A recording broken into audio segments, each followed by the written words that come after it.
പട്ടന്മാരുടെ ഒരു കട അവിടെ ദോശ കച്ചവടം, ദോശ ഉണ്ടാക്കിയിരുന്നു. ദോശ എന്ന് കരുതുന്നത് ദോശ അതിങ്ങനെ ഒരു ഉരുക്കുമാവും അടിമാവുമായിട്ട് കലർത്തിയിട്ട് ഇങ്ങനെ അങ്ങനെ വിഭജിക്കുന്നു. ഒരു കാരണവരും മറ്റൊരു കാരണവും സംസാരിക്കുന്നു.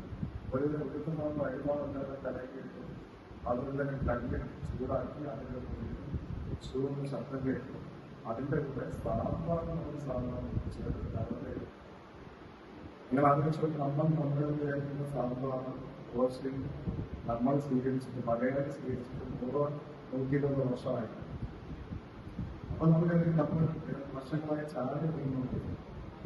ചായ വന്നിട്ട് 120 വർഷം അത്രയും.